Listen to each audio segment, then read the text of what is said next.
2022년 기준 국내 보험산업의 총 자산 규모는 생명보험사가 약 938조 원, 손해보험사는 약 372조 원으로 대략 1310조 원을 기록하고 있습니다. 이는 2013년과 비교하여 1.6배 가까이 성장한 수치이며 지난 10년간 괄목할 만한 외형적 성장을 이루었다고 평가할 수 있겠습니다.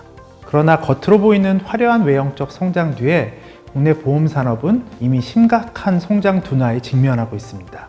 2019년 기준 가구당 보험 가입률은 약 98%, 개인별 보험 가입률은 약 95%로 국민 대부분이 보험에 가입되어 있다고 말해도 과언이 아닐 정도로 이미 포화 상태에 접어든 상태입니다. 수익성을 나타내는 보험사의 자기자본이익률은 2017년부터 하락세를 기록하였고요. 당기순이익의 경우 2018년 기준 전년 대비 약 7%, 2019년에는 거의 27%나 감소하면서 2년 연속 마이너스 성장을 기록하기도 하였습니다.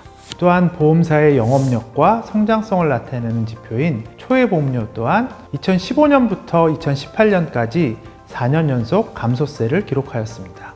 꺼져가는 국내 보험 산업의 성장 동력은 코로나 팬데믹 이전에도 이미 지표에서 이렇게 가시화되는 모습을 보인 바 있습니다.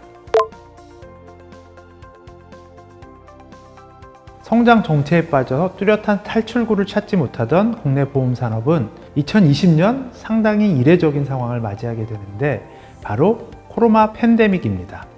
팬데믹 초기 제기되었던 암울한 전망과는 반대로 보험산업은 오히려 코로나 특수를 맞이하게 됩니다. 그 결과 생명보험사는 보증준비급 전입액 감소 등으로 일시적으로 보험 영업 손실이 축소되고 증시 상승이나 일회성 배당이익에 따른 투자 영업이익이 증가하며 수익이 오히려 개선되었습니다. 손해보험사 또한 장기보험뿐만 아니라 자동차보험의 손해율이 감소하며 순이익이 증가하였는데요.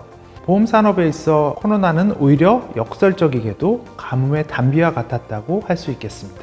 그러나 보험사의 수익성이 최근 개선되었음에도 불구하고 보험사가 이러한 추세를 장기적으로 이어갈 수 있을지는 여전히 불투명하다고 할 수 있겠습니다. 왜냐하면 이는 코로나 특수로 인한 것이지 보험산업의 본질적인 체질 변화에 따른 수익 구조가 개선된 것이 아니라고 판단되기 때문입니다. 이제 일상회복이 본격화된 현 시점에서 코로나 특수의 시간은 막바지에 이르렀고 그 이후가 문제다라고 말씀드릴 수 있을 것 같습니다.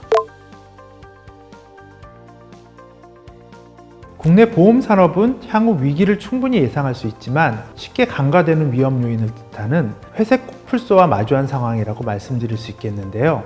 보험업계의 성장 동력이 꺼져가고 있는 것과 대조적으로 보험산업을 둘러싼 거시적 환경은 변화무쌍하게 변화하며 보험업계 내 혁신의 필요성을 높이고 있습니다. 먼저 거시경제적 측면에서 저출생 고령화라는 인구구조 변화 속 최근 글로벌 경기 둔화와 금리 변동성 확대와 같은 거시환경 변화가 보험업에 직접적인 영향을 주고 있습니다. 둘째, 기술적 측면에서는 빅테크나 핀테크 기업들은 앞선 기술력과 플랫폼을 앞세워 보험시장에서 고객과의 접점을 선점하려 노력하고 있습니다. 또한 산업 전반에 걸쳐 플랫폼 경제가 활성화되면서 인베디드 보험 등 디지털 보험 시장이 본격적으로 확대되고 보험 산업의 제조와 판매가 분리되는 재판 분리가 진행되는 등 전통적인 보험 채널의 구조도 변화하고 있습니다. 규제적인 측면에서 당장 올해부터 새로운 보험계약 국제회계 기준인 IFRS 17과 이에 따른 건전성 규제 체계가 개편되어 보험사는 새로운 제도 하에서 금융시장 변동성이나 리스크 관리, 재무 건전성 관리에도 집중해야 합니다. ESG에 대한 보험사의 사회적 책임과 역할 확대에 대한 요구도 날이 갈수록 거세지고 있는 상황입니다. 이와 같이 보험업계는 맞닥뜨린 다중적인 환경 변화에 대응책을 마련하며 현재의 난국을 타개할 돌파구를 고민할 필요가 있습니다. 크게 4가지로 말씀드릴 수 있을 것 같은데요. 첫 번째로 보험사는 상품 경쟁력을 강화하기 위해 상품 전략과 포트폴리오를 재정비해야 합니다. 한국의 급속한 고령화에 따라 노후 대비에 대한 사회적 니즈가 급격히 증가하고 있는데요. 이러한 상품 수요를 충족하기 위해 노후를 대비할 수 있는 개인연금, 건강보험, 간병보험, 실버보험 등 소비자의 니즈를 충족할 수 있는 다양한 상품을 연계하거나 개발하고 보험 가입 연령 확대 등을 통해 수요 변화에 적극적으로 대응해야 할 것입니다. 특히 보험사는 개인 생애 주기에 대해 높은 이해도와 전문성이라는 검경 우위 요소를 적극적으로 활용하여 자산관리나 은퇴설계 서비스 역량을 강화해야 합니다. 특히 주요 소비층으로 부상한 MZ세대의 니즈와 라이프스타일 변화 또한 고려할 필요가 있습니다. 이에 보험의 필요성을 크게 느끼지 못하는 MZ세대를 겨냥하여 미니보험과 같은 라이프스타일 보험을 통해 지속적으로 고객 데이터를 확보하고 그에 기반하여 상품 개발을 확대하는 선순환 구조를 만들어 나갈 수 있도록 노력해야 할 것입니다. 또한 인공지능, 자율주행, 드론 등 기술의 급속한 발전 및 기후변화 등에 따른 새로운 유형의 이머징 리스크도 지속적으로 부상하고 있습니다. 따라서 보험사는 이러한 이머징 리스크에 대한 전문성을 강화하고 선제적 상품화를 위해 노력해야 할 것입니다. 둘째로 보험업계는 새로운 성장 동력을 확보하기 위해 신사업에 집중해야 합니다. 플랫폼 경제가 활성화됨에 따라 보험업계가 가장 주목해야 할 비즈니스 모델 중에 하나로 인슈어런스 애즈 어 서비스, 즉 서비스형 보험인 임베디드 보험을 꼽을 수 있는데요. 임베디드 보험은 API를 기반으로 보험사의 디지털 보험 상품이 비금융 사업자와 같이 제3자의 플랫폼에 내장되어 제공되는 서비스 모델을 의미합니다. 그렇기 때문에 리버티 뮤추얼, 솜포홀딩스, 스위스리와 같은 선진 보험사뿐만 아니라 많은 비금융 사업자들도 자사의 상품이나 서비스에 임베디드 보험 상품을 탑재하거나 솔루션을 제공하기 위해 노력하고 있습니다. 전기차뿐만 아니라 자율주행차 제조의 선두주자라 할 수 있는 테슬라의 경우 2021년 10월 자체적으로 안전점수를 반영한 새로운 보험 상품을 출시하였는데요. 보험 가입 신청부터 보험료 납부, 보험금 청구 등 모든 사항을 모바일 앱에서 통합함으로써 유저 편의성 향상에 공을 들이며 차량 구매와 보험 가입을 동시에 유도하고 있습니다. 국내 보험사들도 향후 성장 잠재성이 큰 임베디드 보험에 대비하기 위해 제3자와의 파트너십 강화 등을 적극 검토할 필요가 있습니다.